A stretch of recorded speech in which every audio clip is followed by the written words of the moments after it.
Hello students, आज हम पढ़ेंगे abnormal molar masses and van't Hoff factor. Abnormal molar masses that are lower or higher than expected values when calculated generally using qualitative properties are called abnormal molar masses।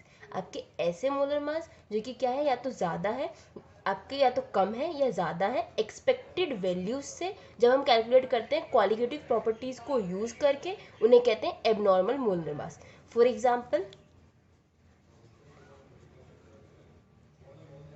आपका जो NaCl है, NaCl में 23 plus 35.5, तो 58.5 ग्राम इसका आपका molar mass है। But अगर हम इसे डिजॉल्व करते हैं वाटर में, तो क्या हो सकता है, या तो इसका मोलर मास ज़्यादा आ सकता है या कभी कम आ सकता है। अब ज़्यादा या कम जो इसका मोलर मास आ रहा है, उसे हम क्या बोलेंगे, abnormal molar mass. It depends upon the total number of mole particles either after dissociation or association of solute molecules in solution। अब आपका जो मोलर मास है वो हाइयर होगा या लोअर होगा, वो किस पे डिपेंड करेगा, total number of mole particles कितने हैं आपके, जो कि डिसोसिएशन के बाद और एसोसिएशन के बाद बने हैं सॉल्यूट मॉलिक्यूल्स के। मतलब कि आपका जो NaCl है वाटर में जाने के बाद डिसोसिएट हुआ है या एसोसिएट हुआ है, इस पर डिपेंड करेगा कि उसका मोलर मास ज़्यादा होगा या कम होगा। अब हमने जो लास्ट वीडियो पढ़ा था उसमें क्वालिटेटिव प्रॉपर्टीज सारी पढ़ी थी। क्वालिटेटिव प्रॉपर्टीज से हमें पता है कि जो हमारी क्वालिटेटिव प्रॉपर्टीज होती है वो हमेशा इन्वर्सली प्रोपोर्शनल होती है हमारे मोलर मास के। हम देखते हैं इसे। आपकी जो फर्स्ट क्वालिटेटिव प्रॉपर्टी थी वो थी relative lowering of vapour pressure. P1 nought minus P1 upon में P1 nought equals to W2 upon M2 into M1 upon W1। इसके बाद थी आपकी एलिवेशन इन बॉइलिंग पॉइंट, उसका फॉर्मूला था delta TB equals to KB into W2 upon M2 into 1 upon W1। तो बाद आपकी थर्ड क्वालिटेटिव प्रॉपर्टी थी डिप्रेशन इन फ्रीजिंग पॉइंट। यहाँ पे आपका था KF इंटू में W2 upon M2 into 1 upon W1। आपकी last qualitative property osmotic pressure, जिसमें था pi equals to W2 upon M2 into 1 upon volume into में R इंटू T। अब जो आपकी चारों क्वालिटेटिव प्रॉपर्टीज है, आप इन सभी में क्या देख रहे हो, आपका मोलर मास क्या है, इनवर्सली प्रोपोर्शनल है आपकी क्वालिटेटिव प्रॉपर्टीज के। यही जो आपका यहाँ पे लिखा हुआ है कि आपका जो क्वालिटेटिव प्रॉपर्टीज है वो इनवर्सली प्रोपोर्शनल है मोलर मास के, उसे यहाँ पर लिखा गया qualitative property inversely proportional to molar mass. अब हम देखते हैं कि जो आपके सॉल्यूट के पार्टिकल्स होते हैं वो दो टाइप के हो सकते हैं, इलेक्ट्रोलाइट और नॉन इलेक्ट्रोलाइट। अब इलेक्ट्रोलाइट क्या होते हैं, जो आपके कंप्लीटली डिसोसिएट और एसोसिएट होते हैं, और नॉन इलेक्ट्रोलाइट जो डिसोसिएट और एसोसिएट नहीं होते। फॉर एग्जाम्पल, इलेक्ट्रोलाइट है NaCl, CH3, COH, और नॉन इलेक्ट्रोलाइट है आपके ग्लूकोज और यूरिया। ठीक है। अब आपके इलेक्ट्रोलाइट की दो और कैटेगरीज है, एसोसिएट और डिसोसिएट। जो आपके मॉलिक्यूल्स क्या होंगे, एसोसिएट होंगे, बाद में जाके आपके सॉल्वेंट में जाके मिक्स हो जाएंगे आपके सॉल्वेंट के साथ, वो क्या होंगे, एसोसिएट की कैटेगरी में आएंगे। और जो डिसोसिएट वाले क्या होंगे, जो एक मॉलिक्यूल आपने डाला और दो में डिवाइड हो गए, दो या दो से ज़्यादा में जो डिवाइड हुए, वो डिसोसिएट की कैटेगरी में आएंगे आपके। अब एसोसिएट के लिए हम एक एग्जाम्पल लेते हैं। फॉर एग्जाम्पल,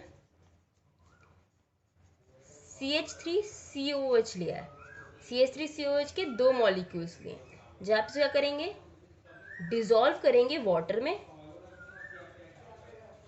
तो ये क्या करेगा, एक डाइमर फॉर्म करेगा वाटर में। इसका मतलब एक हम समझ सकते हैं कि अगर हमने 10XY लिया था तो वाटर में जाके क्या हो गया इसका 5XY। अब इसका डाइमर किस तरीके से फॉर्म होता है,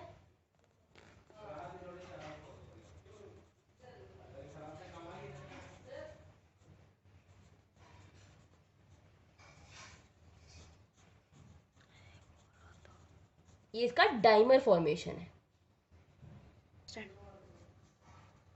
ये आपका एक डाइमर है। अब 10 से किस में चेंज हो गया, ये 5 में। इसका मतलब अगर आप कोई भी क्वालिटेटिव प्रॉपर्टी को फाइंड आउट करते हैं, जैसे कि आपका डेल्टा टी बी या डेल्टा टी एफ, वो सब क्या हो जाएगी, अब हाफ हो जाएंगी। अब आपकी क्वालिटेटिव प्रॉपर्टी अगर हाफ हो चुकी है तो मोलर मास क्या हो जाएगा आपका, अब ट्वाइस हो जाएगा। ठीक है, ये आपके एसोसिएशन के केस में होगा। अब एक एग्जांपल लेते हैं डिसोसिएशन के लिए। NaCl डिसोसिएशन के लिए होगा। अगर NaCl को आप सॉल्वेंट में डिसॉल्व करेंगे, वाटर में डिसॉल्व करेंगे, तो क्या होगा, Na पॉजिटिव और Cl नेगेटिव दो आयंस आपके फॉर्म होंगे। यहाँ पे नंबर ऑफ आयंस कितने हैं आपके, 2। तो आपकी जो क्वालिटेटिव प्रॉपर्टी फाइंड होगी वो भी क्या हो जाएगी, ट्वाइस। अब अगर क्वालिटेटिव प्रॉपर्टी ट्वाइस है तो आपका मोलर मास क्या हो जाएगा, हाफ हो जाएगा, क्योंकि आपका क्वालिटेटिव प्रॉपर्टी से इनवर्सली प्रोपोर्शनल आपका मोलर मास। इसके लिए एक और एग्जांपल ले लेते हैं, MgCl2। तो Mg2 पॉजिटिव और Cl नेगेटिव। यहाँ पे नंबर ऑफ आयंस कितने हैं आपके, 3। तो आपकी क्वालिटेटिव प्रॉपर्टी क्या हो जाएगी यहाँ पे, थ्राइस, और मोलर मास क्या हो जाएगा आपका 3 से divide.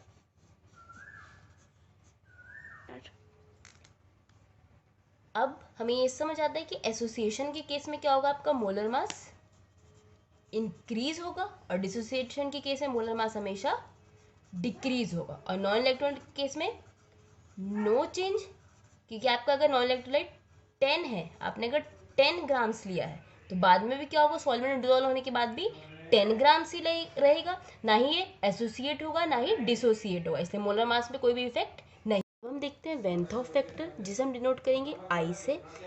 It is a measure of the effect of solute upon qualitative properties such as osmotic pressure, RLVP, EBP and DFP। ये क्या है, मेजर करता है कि आपके सॉल्यूट का कितना इफेक्ट है क्वालिटेटिव प्रॉपर्टीज पे। इफेक्ट को मेजर करेगा सॉल्यूट पार्टिकल्स के। अब कौन कौन सी क्वालिटेटिव प्रॉपर्टीज है आपकी, osmotic pressure, relative lowering in vapour pressure, elevation in boiling point, depression in freezing point. इसे समझते हैं हम एक एग्जाम्पल से। फॉर एग्जाम्पल, हम एक बीकर लेते हैं, ये आपका एक थियोरेटिकल वैल्यू पे बेस्ड है।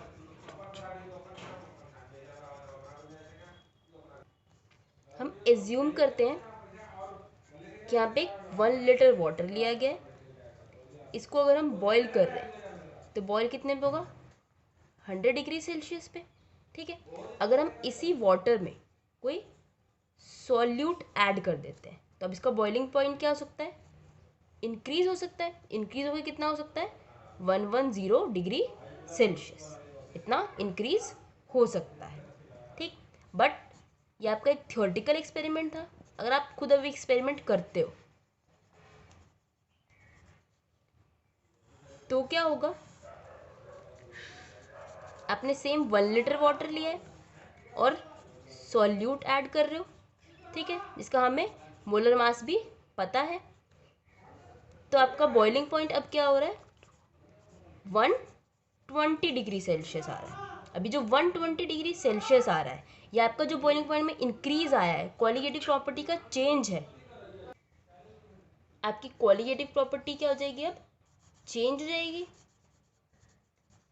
यहाँ पे क्या हुआ, आपका एलिवेशन इन बॉइलिंग पॉइंट। ठीक है, अब जो आपका एलिवेशन इन बॉइलिंग पॉइंट है, उससे क्वालिटेटिव प्रॉपर्टी में जो चेंज आया है 110 से 120, तो वो कितना है आपका 10, और पहले क्या था आपका,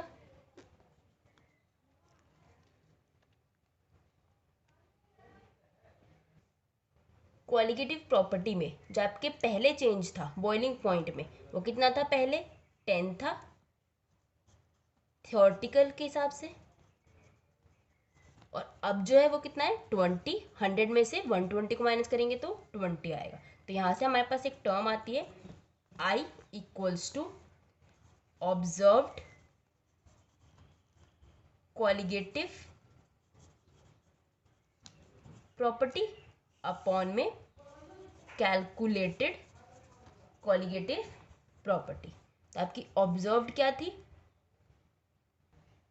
ऑब्जर्व्ड कॉलिगेटिव प्रॉपर्टी आपकी 10 जो थ्योरेटिकल थी, और कैलकुलेट आपने कितनी की है 20। तो यहाँ से आपकी आई की वैल्यू कैलकुलेट हो जाएगी। आपका जो कॉलिगेटिव प्रॉपर्टी में चेंज आया है एसोसिएशन या डिसोसिएशन से, वो यहाँ से हम कैलकुलेट कर सकते हैं। आई का फॉर्मूला एक और हो सकता है आपका, नॉर्मल मोलर मास अपॉन में एबनॉर्मल मोलर मास। अब हम देखते हैं, अगर हमारी आई की वैल्यू 1 है किसी सॉल्यूशन के लिए, तो वो क्या होगा आपका नॉन इलेक्ट्रोलाइट। और अगर आपकी आई की वैल्यू क्या है लेस देन 1 है, तो उस केस में क्या होगा आपका एसोसिएशन। और आपकी जो कॉलिगेटिव प्रॉपर्टी होगी ऑब्जर्व्ड, वो कम होगी आपकी कॉलिगेटिव प्रॉपर्टी जो कैलकुलेटेड है उससे। थर्ड केस है आपका, अगर आपकी आई की वैल्यू क्या है 1 से ज़्यादा है, तो ये क्या होगा आपका डिसोसिएशन। डिसोसिएशन के केस में क्या होगा आपका ऑब्जर्व्ड कॉलिगेटिव प्रॉपर्टी आपकी हायर है than calculated colligative property. I factor जो हमने फाइंड आउट किया है उसे हर कॉलिगेटिव प्रॉपर्टी के साथ ऐड करेंगे, तो आपके जो कॉलिगेटिव के फॉर्मूलाज हैं वो चेंज हो जाएंगे। कैसे?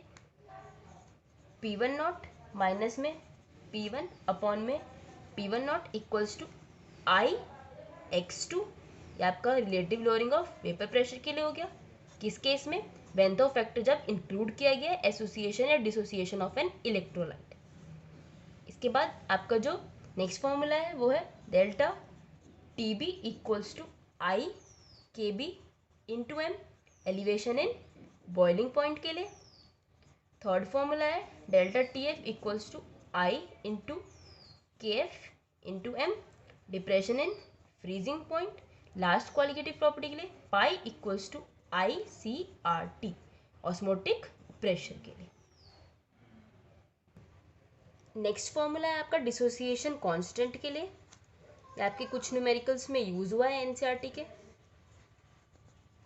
डिसोसिएशन कांस्टेंट इसे डिनोट करेंगे हम के अल्फा से equals to C alpha square upon 1 minus alpha. यहाँ पे अल्फा क्या है आपका alpha equals to I minus 1 upon N minus. अब वेंथर फैक्टर पे बेस्ड हम एक न्यूमेरिकल करेंगे। Question: 19.5 grams of CH2FCOH is dissolved in 500 grams of water. 19.5 grams आपका सॉल्यूट लिया गया है, उसे 500 grams of water में डिजोल्व किया गया है। The depression in the freezing point of water observed is, इसके बाद आपको डिप्रेशन इन फ्रीजिंग पॉइंट बताया है, ऑब्जर्व्ड 1.0 डिग्री सेल्सियस है। कैलकुलेट करना है हमें van't Hoff factor i and dissociation constant of fluoroacetic acid. इसके बाद हमें के फाइंड आउट करना है और आई फाइंड आउट करना है। तो सबसे पहले सॉल्यूशन लिखते हैं, उसके बाद गिवन। तो गिवन में क्या है आपके पास W2 हो गया आपके पास, ये आपका सॉल्यूट है। W2 क्या हो गया आपका 19.5 ग्राम्स। इसके बाद इसका M2 मॉलिक्यूलर मास निकालेंगे, CH2FCOH 12 plus 2 plus 19 plus 12 plus 32, तो कैलकुलेट होकर आएगा आपका 78 ग्राम मोल इनवर्स। इसके बाद 500 ग्राम दे गया आपको, ये क्या है आपका W1 सॉल्वेंट का वेट। अब हम पुट करते हैं delta TF equals to KF into M, क्योंकि अब हम कैलकुलेटेड वैल्यू निकालेंगे क्वालिटेटिव प्रॉपर्टी की, हमें ऑब्जर्व्ड क्वेश्चन में दी गई है आई निकालने के लिए। Delta TF equals to KF into M, तो KF की वैल्यू क्या है 1.86, या आपके वाटर के लिए KF की वैल्यू यही कांस्टेंट है इसलिए 1.86 लिया गया है। M क्या हो गया W2 upon M2 into 1 upon W1 इन kg, 1.86 इंटू 19.5 अपॉन 78 इंटू 500, ये ग्राम्स में इसे चेंज करेंगे kg में 1000 से डिवाइड करके, तो आपका आंसर आ जाएगा 0.93। ये क्या आ गया आपका कैलकुलेटेड कोलिगेटिव प्रॉपर्टी। अब हम यहाँ से आई फाइंड आउट कर लेते हैं। I equals to observed delta T f upon में calculated delta T f equals to 1.0 upon 0.93। तो इसकी वैल्यू आएगी आपकी 1.0753। हमारा एक पार्ट निकल चुका है, आई लेंथ ऑफ फैक्टर। अब हमें डिसोसिएशन कांस्टेंट के फाइंड आउट करना है। के लिए पहले इक्वेशन लिखते हैं, CH2FCOOH, ये डिसोसिएट होगा हमेशा CH2FCO negative plus H positive में। तो के निकालने के लिए K equals to C alpha square upon 1 minus alpha. तो पहले हमें अल्फा की वैल्यू पता होनी चाहिए। तो अल्फा का फॉर्मूला क्या होता है, alpha equals to I minus 1 upon N minus 1। तो आई क्या है आपका 1.0753, यहाँ आप कैलकुलेट किया था हमने, -1, और n क्या है आपके नंबर ऑफ पार्टिकल्स जो कि क्या है आपके 2, तो 2 माइनस 1। तो इसकी वैल्यू कैलकुलेट हो गया कि आपकी 0.0753। अब हम इसे पुट करेंगे के फॉर्मूला में। के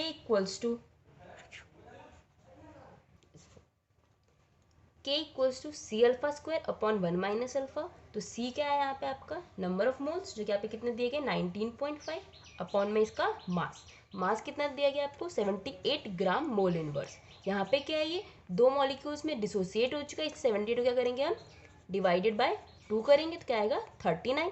हमें डिसोसिएशन के बाद का लिखना है इसलिए यहाँ पे क्या आएगा 39। इसके बाद अल्फा की वैल्यू 0.0753 का स्क्वायर अपॉन में 1 माइनस 0.0753। अब इस सबको कैलकुलेट करने के बाद आपका के अल्फा आ जाएगा 3.07 इंटू में 10⁻³ ये आपके डिसोसिएशन कांस्टेंट की वैल्यू है। ये आपका इस बार का बोर्ड का क्वेश्चन है मार्च 2020 का। इसके साथ ही आपका चैप्टर सॉल्यूशन ओवर होता है।